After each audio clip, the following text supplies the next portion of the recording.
Honors Chemistry students. Today we're going to be watching a video over the activity called Types of Reactions.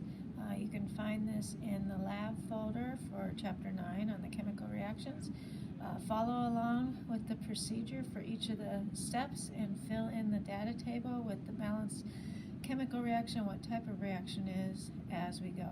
So this first one is part A, where we're taking a piece of copper wire. That's what we mean by elemental copper. This is pure copper. And we're going to be adding silver nitrate to it. So we add the silver nitrate.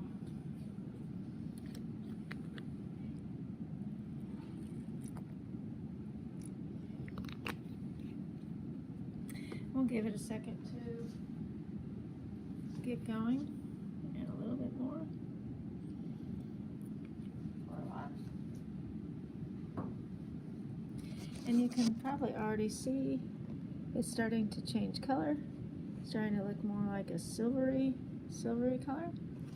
And to get a really close look at that, I'm going to put it under the microscope so you can see what's really going on as the copper becomes more silver. So let me get this set up.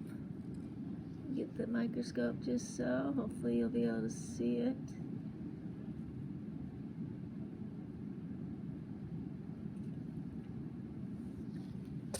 Yeah, let's see if that's gonna come through on the microscope. Yeah, not really coming through on the microscope that well. There we go. Oh, there we go. Oops, I lost it. If I could hold still. So, as it's kind of showing,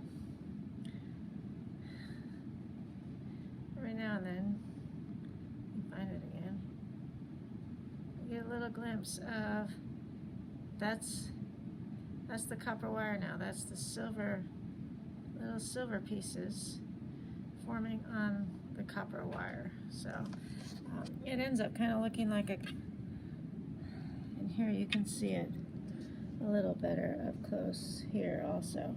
See the sparkly little silver crystals. So that's reaction A. Okay, our next reaction, we're going to be taking some more silver nitrate, and we're going to be reacting it with sodium chloride. So we've got silver nitrate.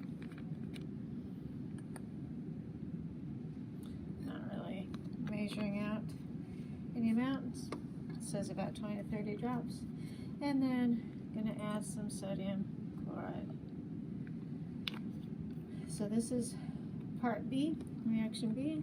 And what you can see here is this is a milky white solid, which we call a precipitate.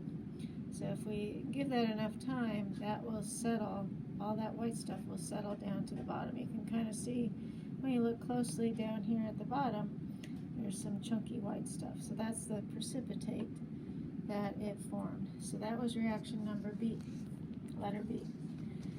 Reaction C is where we're going to, and you guys actually did this in the beginning of the school year in our first lab, we're going to take a piece of magnesium metal, and I'm going to add some hydrochloric acid to it. So this is reaction C. And you can see it's starting to bubble and fizz. Lots of steam coming off. I know you can't feel it, but it's getting very hot as it bubbles. You can see there's some smoke coming off of that, so it's making a gas. Now there's still a little bit of magnesium left, but if I added more hydrochloric acid, I could get rid of all of the magnesium. Okay, so that's reaction C. You can see it's still bubbling as I shake it up and just exposing it more. Oh, maybe we did get rid of all the magnesium. Yes, we did. All right, so that was reaction C. Okay, for reaction D, we're going to take some hydrogen peroxide. I'm going to measure out 30 milliliters. hydrogen peroxide, and I'm going to add it to a beaker. Now, to save time, if we just let the hydrogen peroxide sit out overnight, especially exposed to daylight, it would eventually break down into its products, but it's not very exciting. We really can't see that process happening because it happens so slowly. So I'm going to speed it up with a catalyst of manganese dioxide. I'm going to put a little scoop in. And so that catalyst just makes this reaction happen really, really fast. And you can see, and again, this one is also getting very hot. As you can see from a lot of steam coming off of the beaker. And there's a lot of bubbling going on down there in the bottom as it's reacting. So that just sped it up instead of having to wait a whole day or so. It kind of stinks, so this is probably a good thing that you're not actually here. And then in the bottom, we still have the manganese dioxide. So that actually has not changed. It's all stirred up right now, but you can kind of see in the bottom of the beaker, there's still the same manganese dioxide. So that's how a catalyst works. It does not get used up. It just sped that reaction up so you could see it happen right away. Then we have letter E. Now this reaction you've probably seen many times of a candle burning. Nothing too exciting here. So we're just combusting the candle. So again, for letter E, just write out the balanced equation with the formula for the wax of the candle that is given to you in the directions. And then the final one, this is also another one that you have done before, where we're going to take a piece of magnesium and burn it. So let me turn on the Bunsen burner.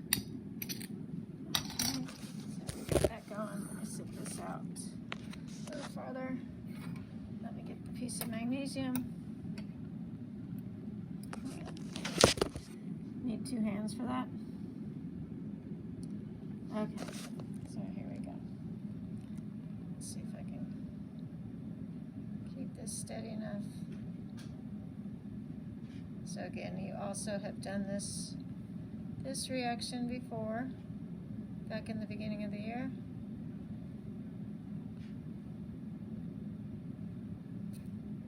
And now you're actually going to write it out and balance it, if I can hold it steady enough.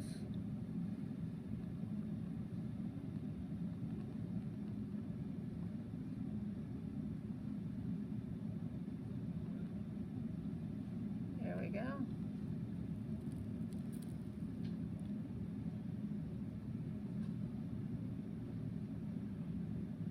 All right. So that was magnesium reacting with the oxygen in the air.